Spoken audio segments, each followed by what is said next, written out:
Estimado oyente, les habla desde España Nikos Ricoy. Muchas gracias por estar nuevamente ahí con nosotros. Hoy hemos llegado al final de nuestra serie de mensajes sobre el Evangelio. En el primer día vimos el Evangelio desde el punto de vista jurídico, tal como lo enfoca la Biblia, es decir, como si estuviéramos en una sala de justicia.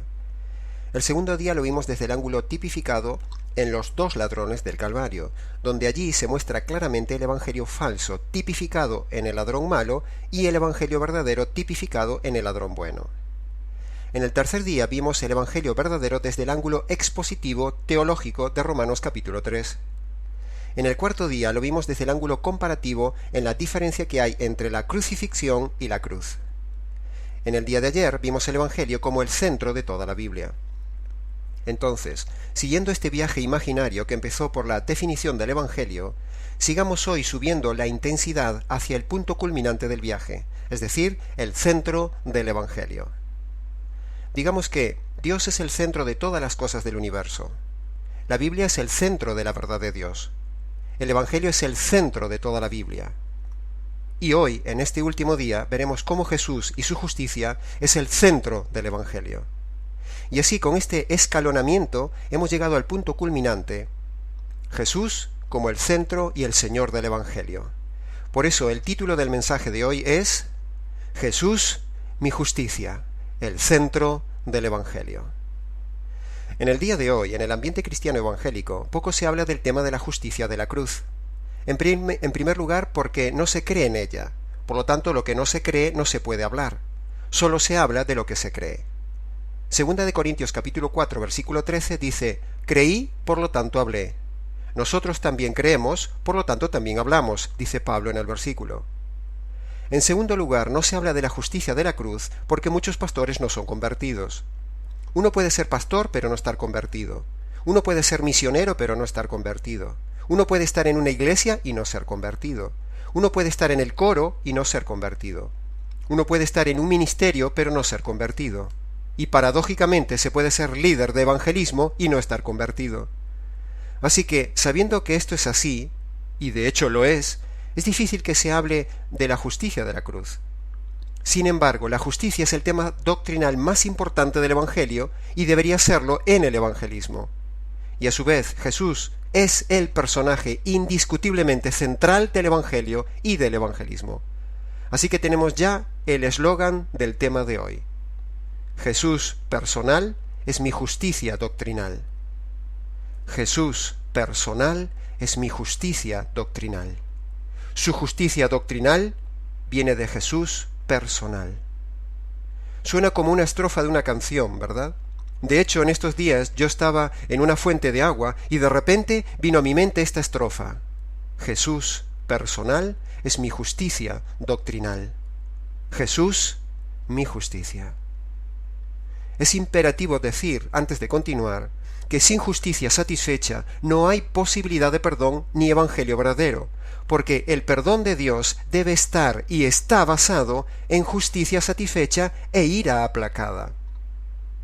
El Señor Jesús tiene una doble justicia: la justicia de una vida sin haber pecado jamás, y a su vez la justicia que le cayó a Él por causa de tus pecados y mis pecados. Son dos justicias diferentes en la misma persona.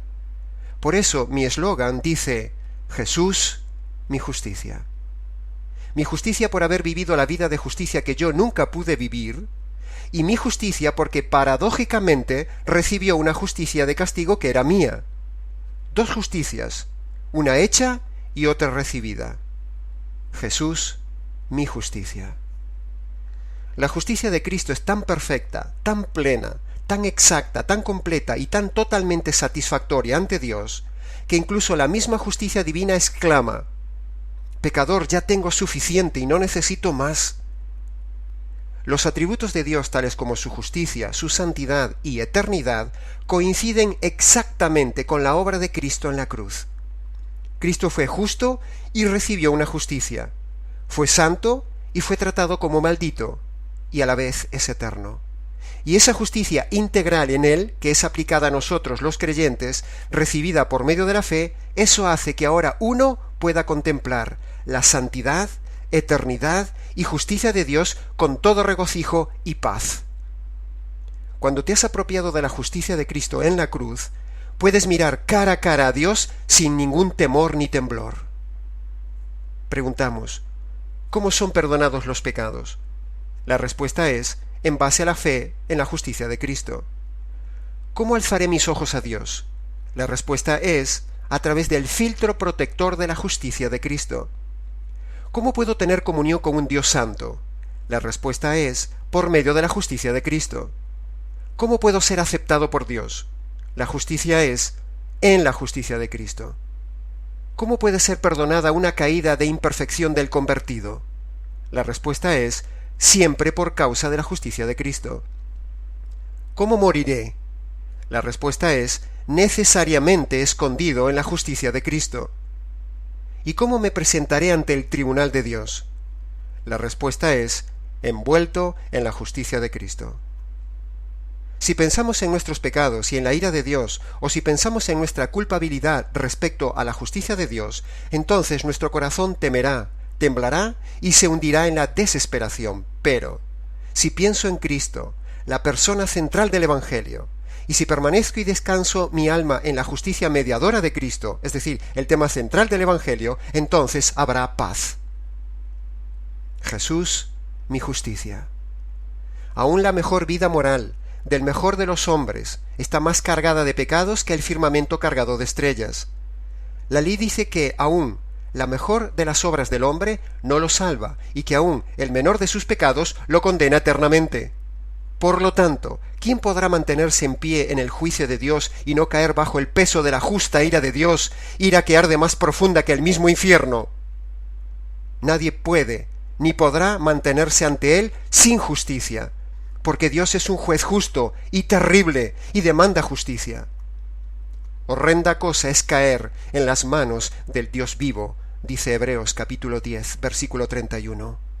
Algunos pastores no tienen este versículo en sus Biblias.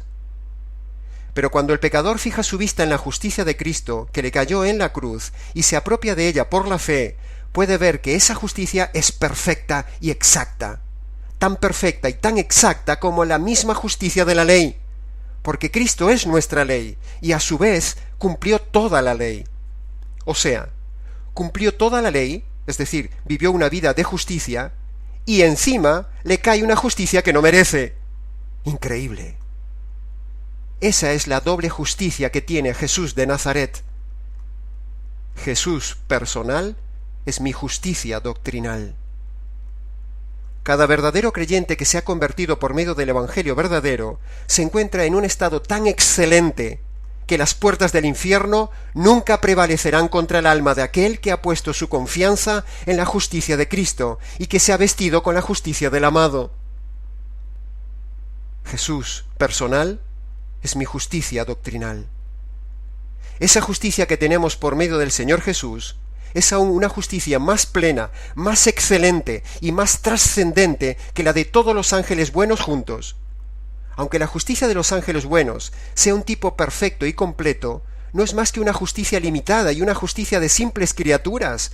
Por eso, esas sectas que dicen que Jesús es un arcángel es herejía. Si Jesús fuera una criatura, no me podría transmitir una justicia eterna y perfecta. Estaría a merced de caer en el infierno en cualquier momento. En cambio, la justicia de los santos que se presentan vestidos delante del trono de Dios con la justicia del Hijo es nada menos que la justicia del Señor Jesús, el cual es Dios y hombre a la vez. Perfecto. ¡Qué salvación, qué justicia tan grandiosa tenemos en el Señor, recibida sólo por medio del verdadero Evangelio! Es digno de ser exaltado, mi Señor.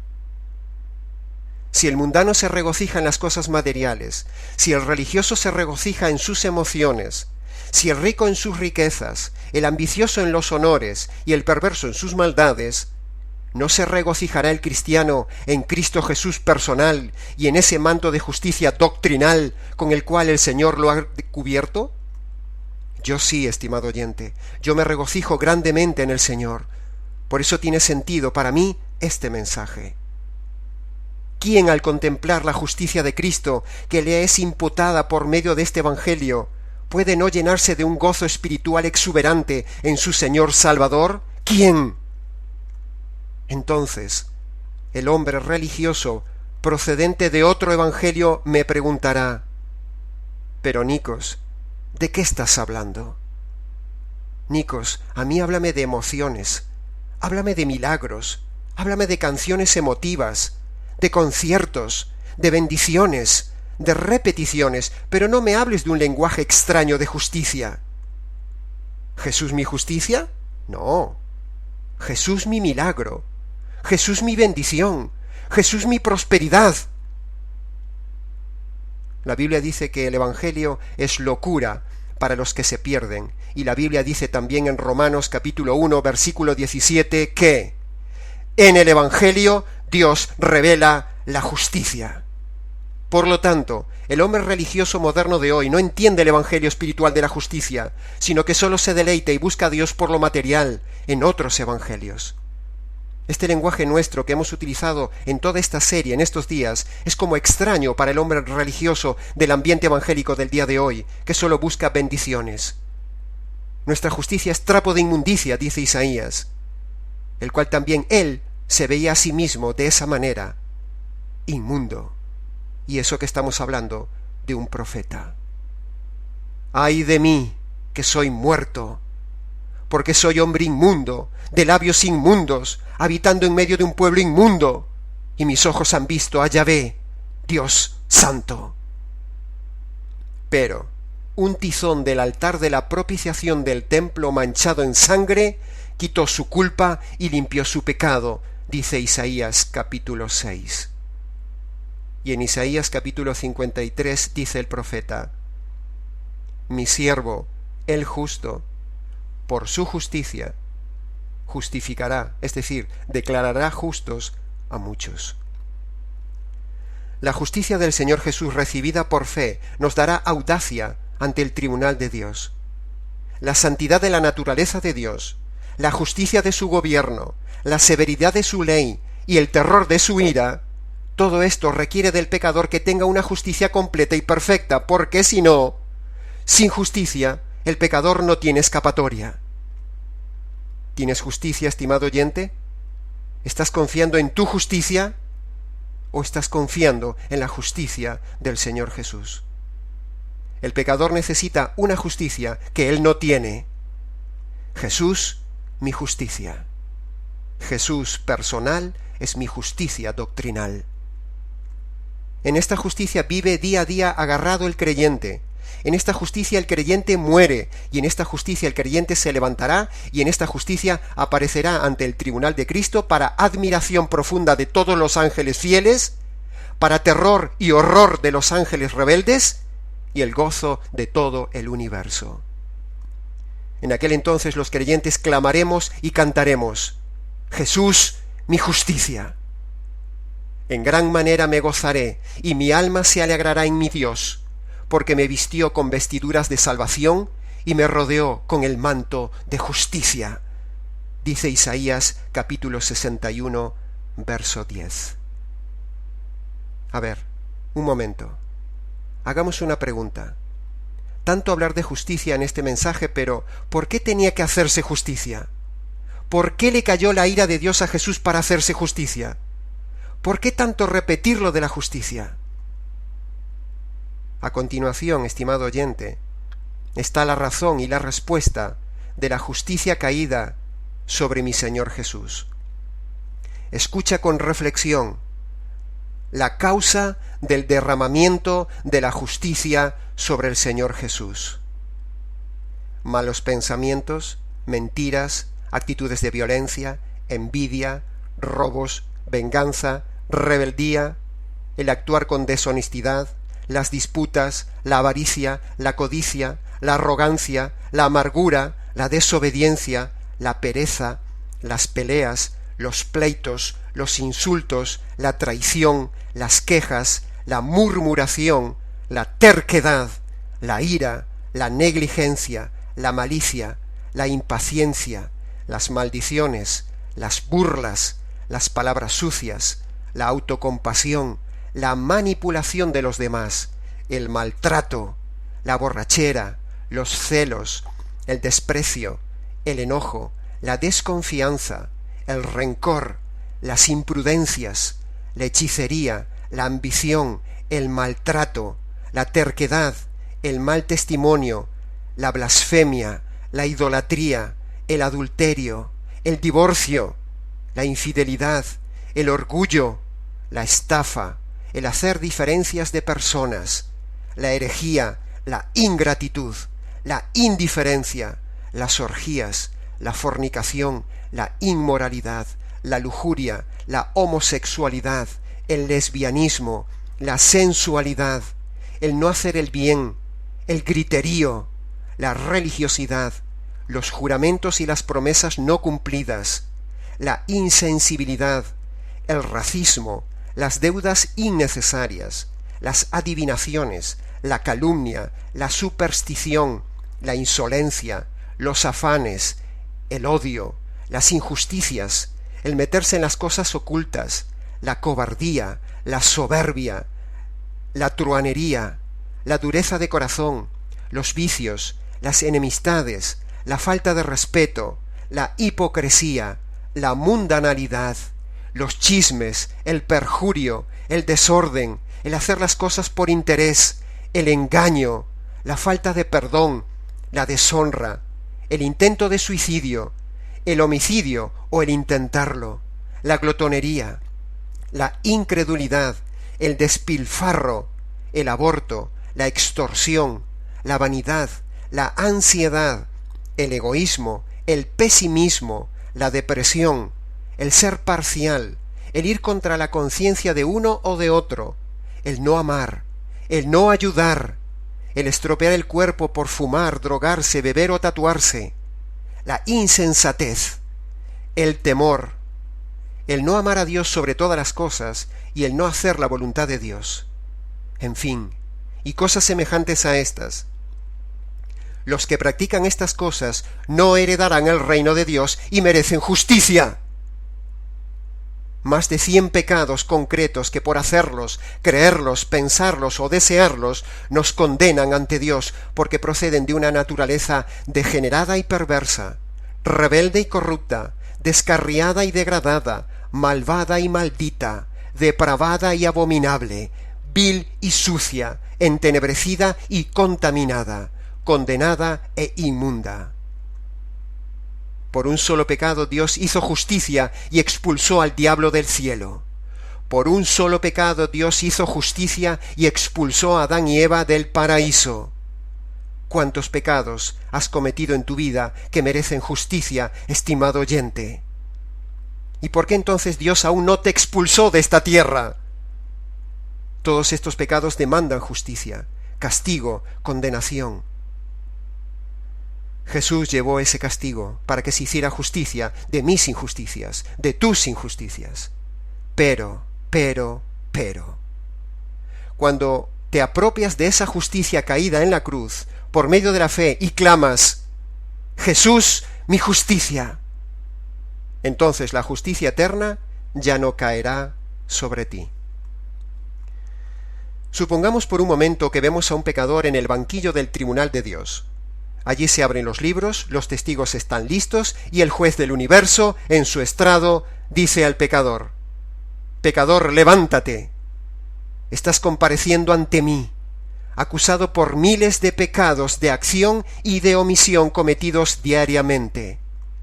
Has quebrantado 1000 veces las leyes santas, justas y rectas durante toda tu vida, y por lo tanto has sido hallado culpable.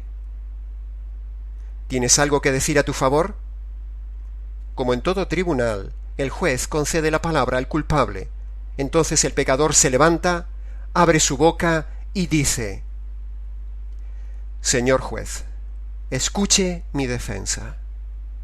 Yo soy todo lo que usted ha dicho y reconozco lo que he hecho. Pero el Señor Jesús ha satisfecho total y completamente la justicia que demanda la justicia divina sobre mí. Y su mandato estando en la tierra era que yo reconociera mis pecados y creyera en la justicia de su Hijo en la cruz, y yo lo hice. He creído lo que yo soy y he creído lo que Él hizo, tal como usted me lo pidió. Así que, si el juez del universo recuerda todos mis pecados, también debe recordar el día que mi alma fue quebrantada en arrepentimiento de todos mis pecados y puse mi fe en esa justicia hecha a mi favor, tal como usted me lo pidió. Señor juez, así que ahora, el Dios de justicia, ¿puede demandar 2 veces justicia del mismo hombre? Esta es mi defensa, señor juez, mi única defensa por la cual estoy de pie hoy ante el juez de todo el universo. Soy culpable, sí, pero fui hecho y declarado justo el día que puse mi fe en la justicia de su Hijo, una justicia que no merecía recibir él, pero que me ha sido dada por gracia y la he tomado por medio de la fe. Sobre esto la defensa del pecador es aceptada como jurídicamente válida y en consecuencia el culpable es declarado justo y se retira del tribunal glorificando y gozándose, triunfando y clamando por toda la eternidad. Bendita justicia. Jesús es mi justicia. Jesús personal es mi justicia doctrinal. En conclusión de esta parte, estimado oyente, como creyente yo me regocijo en esta justicia que ya tengo por medio del verdadero Evangelio, y quiero que tú también la tengas, pero para que comprendas mejor y obtener esta justicia hecha en la cruz, solo se puede por medio del verdadero Evangelio, donde en la cruz el Padre descarga su ira sobre su Hijo, el Señor Jesús, para hacer justicia de mis injusticias y de tus injusticias, estimado oyente. Cree esto. Esto es esencialmente el centro del Evangelio que debes recibir ahora. Todo aquel que se arrepiente de sus pecados y pone su confianza en la justicia hecha en la cruz sobre el Señor Jesús, entonces Dios lo declara totalmente justo, como si nunca hubiera pecado. Pero, por muy verdadero y poderoso que sea el Evangelio verdadero, y en realidad no tendríamos que repetir constantemente eso de Evangelio verdadero, porque el Evangelio es solo uno y verdadero. Pero debido a que hay tanta falacia de evangelios, no queda más remedio que ser reiterativos en la frase Evangelio verdadero.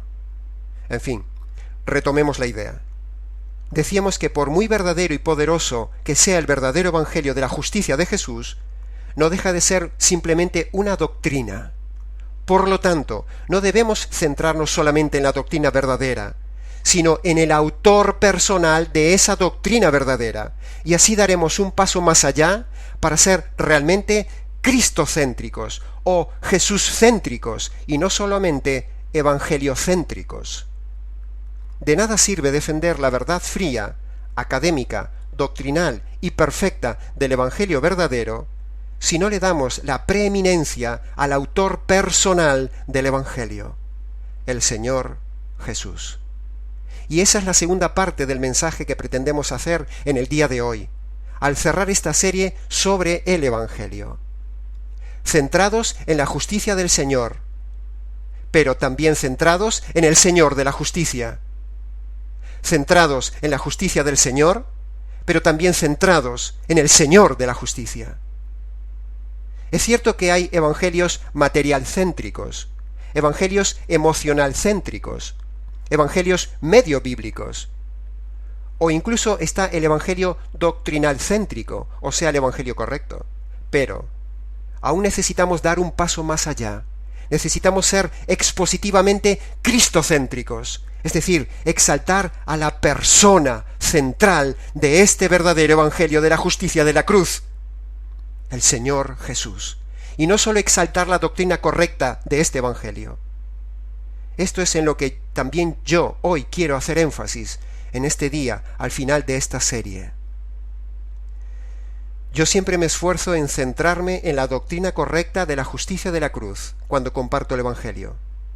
Pero todas las personas que han recibido este Evangelio por medio de este servidor a lo largo de los años saben muy bien que ni siquiera me detengo en la meta de exponer el Evangelio perfecto de la justicia como centro, sino que siempre les llevo a un punto culminante, un paso más allá, tener la cercanía del Señor del Evangelio.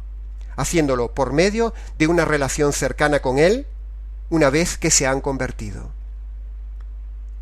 Predicamos un evangelio verdadero, sí, basado en la justicia, sí, pero también predicamos un evangelio cristocéntrico, relacional, vivo, fresco, fluido, cercano, comunicativo entre el Señor y uno, que me permite tener comunión de esposa con el esposo amado, el Señor Jesús. Este evangelio, estimado oyente, tiene como centro doctrinal la justicia de Jesús y como centro personal al mismo Señor Jesús. Jesús personal es mi justicia doctrinal. Su justicia doctrinal me da relación personal. Su relación personal me da gozo espiritual. Este gozo espiritual se prolonga en la vida eterna. No solo es un evangelio que me salva, no solo me perdona los pecados en base a esa justicia de la cruz que hemos dicho, sino que también hay otro aspecto normalmente dejado de lado, y que es el relacional, el que me reconcilia y me compromete con el amado, el Señor Jesús, el novio, el futuro esposo, una relación establecida e iniciada el día de la conversión por medio del Evangelio. Podríamos ilustrar que la conversión es el día del compromiso con el novio. El Evangelio es la declaración oficial de esa relación, y pronto, muy pronto, llegarán las bodas. Pero entre tanto no llegan las bodas, la relación es igualmente real, es preciosa, es viva, ya está iniciada, ya cada día anhelada, ya cada día disfrutada, aunque no lo tenemos aún físicamente, pero al cual amamos sin haber visto. Dice 1 de Pedro 1:8, a quien amáis sin haberle visto, en quien creéis, aunque ahora no le veis, pero ya os alegráis con gozo inefable y glorioso. Ven, Señor Jesús, ven pronto, ven, esposo mío, amado mío. Mi amado es mío, y yo soy suya, dice Cantares. La relación preciosa, viva y fresca que permite tener este evangelio verdadero con el Señor, cuyo poder y vida le insufla la resurrección, es increíble. Dice Filipenses capítulo 3, versículo 10, quiero conocerle a Él y el poder que hay en su resurrección. Hemos dicho que la resurrección está asociada al Evangelio porque la resurrección es lo que le da vida al Evangelio. Maravillosamente, increíblemente, verdaderamente, efectivamente, esas dos noticias del Evangelio y esas dos condiciones del Evangelio toman poder, funcionan, cambian una persona, la transforman, la regeneran, le impactan, te impulsa, porque detrás está insuflando vida, energía, fuerza, poder, intensidad, la resurrección, que está intrínsecamente pegada a la justicia de la cruz de Jesús. Sin resurrección, el Calvario y el Evangelio es simplemente una historia dramática y trágica, pero la resurrección le da vida, y al darle vida se produce una relación viva, ahora entre dos seres vivos, el Hijo resucitado y el perdido regenerado. La resurrección le da vida, y al darle vida se produce una relación viva, ahora entre dos seres vivos, el Hijo resucitado y el perdido regenerado. Ambos están vivos. Dos seres vivos en una relación eterna viva. Por eso dice la palabra, ya tiene vida eterna. Una vida que empieza de forma relacional con la conversión por medio del Evangelio, respaldado por la resurrección, y una vida eterna ahora anhelada por mi corazón. El centro del Evangelio es una persona. Por lo tanto, la conversión debe ser un inicio de una relación con una persona. No una relación personal con Dios, como se dice por ahí, sino una relación personal con el novio, es decir, el Señor Jesús, el cual es Dios. La relación del creyente no es con el Padre, sino con el Hijo. La relación de muchos aparentes creyentes, cuando uno los oye orar o hablar, es solo con el Padre, o sea, con el suegro. Este es mi Hijo amado, a Él escuchad, a Él amad, dice la palabra. El Padre dice que la relación debe ser con el Hijo, y de esa manera el Padre se goza y el Espíritu, que es el que me lleva al Hijo, silenciosamente también se regocija. Y así toda la triunidad divina disfruta con el creyente, con la novia, con la esposa que somos nosotros. El Padre disfruta ver cómo su Hijo es amado y honrado por la novia. El Hijo es amado, proclamado y exaltado por la novia y luego por la esposa. Y el Espíritu Santo se goza silenciosamente en ver cómo es exaltado el Hijo, porque precisamente ese es el ministerio del Espíritu Santo, exaltar al Hijo. Cuando uno se convierte, el centro de la Trinidad es el Señor Jesús. Así lo quiere el Padre, y así trabaja para ello el Espíritu Santo. Juan capítulo 5, versículo 23 dice, para que todos honren al Hijo, porque el que no honra al Hijo, no honra al Padre. Y Juan capítulo 15, versículo 26 dice, el Consolador, es decir, el Espíritu Santo, dará testimonio de mí. Y el Espíritu Santo, estimado oyente, ha dado un precioso testimonio de mi amado. Parafraseando Filipenses capítulo 2, versículo 8 en adelante, dice, Jesús, estando en la condición de hombre, se humilló a sí mismo, haciéndose obediente hasta la muerte, y muerte en la cruz. Por eso, porque en la cruz fue destrozado bajo la ira de Dios, Dios le exaltó hasta lo sumo, y yo también. Y le dio un nombre que es sobre todo nombre, para que ante el precioso nombre de Jesús se doble toda rodilla, la tuya y la mía, y toda lengua, la tuya y la mía, confiese con todo gozo, por causa de esa maravillosa justicia de la cruz, que Jesucristo es el Señor. Y eso dará gloria a Dios Padre y gozo a Dios Espíritu Santo. Un día Dios doblará la rodilla del impío que no tenga este Evangelio, pero yo, desde ya, la doblo voluntariamente y con gozo ante mi Señor Jesús. Sigamos. En estos días hemos dicho repetidamente que cuando una persona obedece las dos condiciones que Dios pone para la salvación, es decir, arrepentimiento de sus pecados y fe en la justicia de la cruz, no sólo uno queda jurídicamente declarado inocente de sus delitos y ya, como si Dios dijera, ¡hala, marcha, ya estás libre, ya puedes marcharte tranquilo! No, sino que, por el contrario, Dios nos da acceso a entrar en su familia por medio del Evangelio, y no solo eso, sino que nos da acceso a poder ser la esposa de su amado Hijo, o sea, la parte íntima, relacional, matrimonial de este Evangelio con el amado que empieza ya aquí y continúa en la eternidad después de las bodas. He visto muchas veces en las iglesias la frialdad de la doctrina perfecta expositiva, como si uno estuviera metido en un gran congelador. Todo fríamente calculado, perfecto, doctrina correcta, reuniones perfectas, pero les falta vida. No hablo de emocionalismos, no, hablo de entendimiento de que este Evangelio, si te has convertido por él, te permite entonces más que una simple declaración jurídica de tus pecados perdonados y el acceso futuro a la gloria, sino que esa vida eterna, recibida por la fe en la justicia, es desde ya una relación cercana, disfrutable, fresca, fluida, natural, personal y viva con el novio, antes de las bodas del Cordero, al igual que en cualquier relación de pareja humana.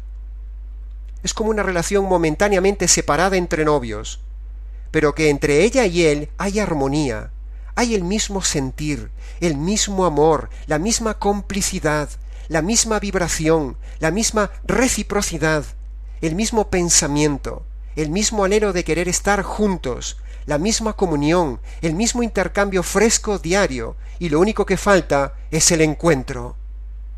Por eso Pablo decía, anhelo estar con Cristo. Así nosotros con el novio, el Señor Jesús, al cual amamos sin haber visto. Esta relación que nos permite ya el Evangelio es un anticipo de esa vida eterna sublime matrimonial con el esposo, al cual solo le falta, por ahora, la presencia física. Pero el resto ya está todo en nosotros: un mismo sentir, un anhelo de estar con Él, un fuego de intensidad por Él, un servirle desinteresado, un deseo de agradarle cada día en todo, una preparación para las bodas, un suspiro por el amado, un compromiso de servicio diario con el Señor Jesús, antes aún de que llegue, un intercambio diario por medio de la conversación fresca, natural, donde yo le hablo en cualquier momento del día y Él me habla por medio de su palabra, de su espíritu, a mi espíritu. Esto, y mucho más, es el primer amor que produce en el creyente la vida de este Evangelio vivo, que tiene vida por medio del poder de la resurrección. La resurrección le da vida a esta relación con el Señor, porque la resurrección es vida e insufla vida a este Evangelio, como ya hemos dicho antes. Por lo tanto, si uno ha recibido este Evangelio y no está vivo en una relación fresca con el Señor, revisa, estimado oyente, tu primer amor, revisa tu conversión y revisa tu Evangelio, porque el Evangelio es más que perdón de pecados, es vida. Es relación fluida desde la mañana hasta la noche, en esa complicidad de enamorados con el Señor. Así que, si uno dice que tiene el perdón de sus pecados, que se ha convertido, pero su vida está seca, congelada y fríamente antirrelacional, o sea, solo doctrinal, es porque algo no encaja, estimado oyente. Hay gente que es capaz de contestar perfectamente toda la doctrina bíblica, pero notas que le falta vida. Nada vale la pena en esta vida, sino solo el Señor Jesús y su Evangelio. Vale la pena, estimado oyente, morir, y morir clamando: digno eres, Señor, de que clame: Jesús, mi justicia. Porque sin ella yo estaría muerto por toda la eternidad bajo la misma ira y la misma justicia de Dios que le cayó al Hijo. Vale la pena clamar hasta morir para decir que este es el verdadero Evangelio, aunque te maten. El Evangelio de la justicia de mi Señor Jesús, el cual es digno de toda alabanza de mi boca. Y que sea digno de darme una relación viva, personal con Él. Gracias, Señor, porque tú me has dignificado por medio de este Evangelio verdadero, vivo y eficaz. Primera de Timoteo 1:11 dice: glorioso Evangelio del Señor Jesús bendito, que me ha sido encomendado. Estimado oyente, antes de acabar, para tener el perdón jurídico de tus pecados y disfrutar de una relación fresca con el Señor Jesús, es necesario que creas 2 noticias y obedezcas 2 condiciones. Las 2 noticias son que tú eres injusto y haces injusticias, en cambio Dios es justo y hace justicia. ¿Ves el problema? ¿Ves el contraste? La otra noticia, la buena, es que en la cruz se hizo justicia de tus injusticias. Las 2 condiciones que Dios pone para recibir perdón y vida son: arrepiéntete de tus pecados, es decir, reconoce que eres mala persona y que has hecho cosas malas. Y la segunda condición: confía que en la cruz se hizo ya justicia por lo que haces y por lo que eres. Estimado oyente, entra en tu habitación o busca un lugar tranquilo y clama allí al Señor. Póstrate de rodillas, descálzate ante el Dios santo, porque el lugar que estás es santo. Señor Jesús, he pecado 1000 veces contra el cielo y contra ti. No soy digno de entrar en ese cielo. Por el contrario, Señor, merezco la condenación. Reconozco este y este pecado que hoy ha tocado mi conciencia. Ah, Señor, espera. esa repetida frase de hoy, Jesús mi justicia. Nunca la había visto así, Señor. La creo, Señor. Creo que eres mi justicia. Creo que en la cruz se hizo justicia de mis injusticias. Señor, sálvame. Una cosa más, Señor. Muchas gracias por este evangelio de la justicia personal que no conocía. Para terminar, estimado oyente, si necesitas algo, llámanos o escríbenos. Hasta nuestros próximos encuentros. Amparado en la justicia de mi Señor Jesús, les habló en estos días, desde España, Nikos Ricoy.